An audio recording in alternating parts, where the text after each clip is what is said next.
So how to use the parallel feature in PowerShell's ForEach-Object Cmdlet? That's the question I'm answering in this video.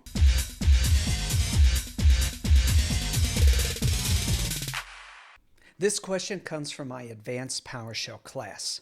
Now, ForEach-Object allows us to do something called object enumeration. Enumeration. 5 syllables. Okay, that's a big word for IT people. But anyhow, what that means is that I'm going to take a collection of objects and feed one at a time to ForEach-Object. And then ForEach-Object does the same thing to each object in the pipeline. Let's take a look at a simple example. So what we're going to do is I'm just going to pipe 3 string objects into ForEach-Object, and they're simply going to write their color and PowerShell rocks on the screen. Now this is being done in serial. What that means is that one object at a time is processed, and ForEach-Object has to finish processing that script block before it can grab the next object and then start processing it. I'm going to be using measure-object to record how many seconds it takes to run a block of code. Now, what we're going to be doing is we're going to be piping 10 integers in the ForEach-Object, and the code is just going to simulate some activity that takes a few seconds to finish up. So let's go ahead and give this a try. 43 seconds to complete.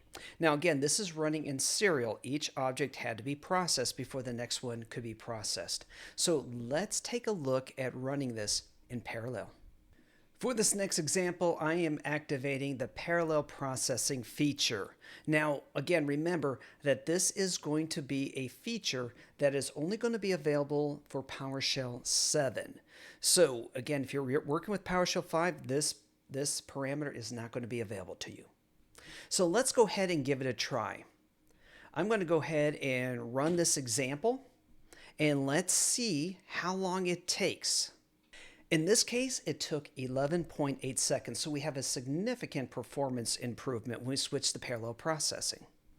So the parallel processing feature uses 5 threads by default. That means it will process 5 objects at the same time, and when one of those objects finishes processing, it grabs the next one and starts up right away. But we can control the number of threads that are used. Now, going through some of the documentation for the cmdlet, I saw that a recommendation is to have no more than the number of cores that you have on your machine.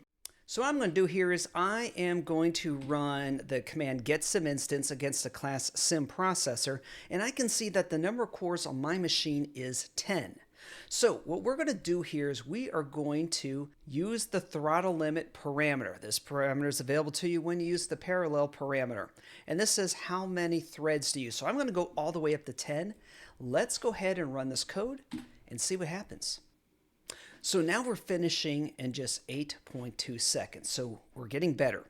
So the question is how many threads do you use? And can I use more than 10? Can I set that throttle limit higher?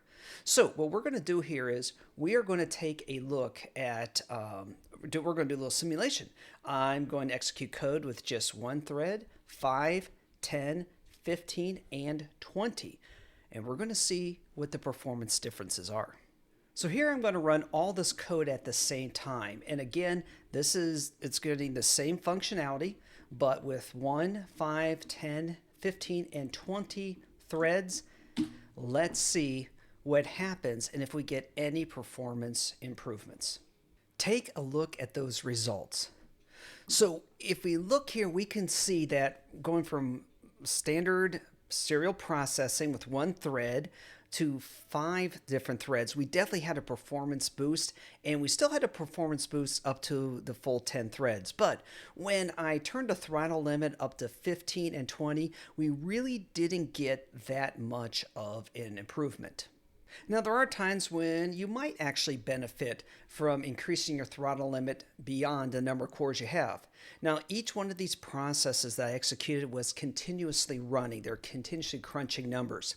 However, if you have some sort of a process that starts and then has to wait on something else, so it's really not doing anything, yeah, that might be something that you might benefit from increasing your throttle limit. But the only way to know is to test.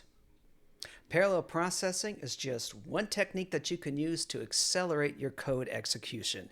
Thank you for watching. Tune into the next video where I tackle another question from one of my IT classes.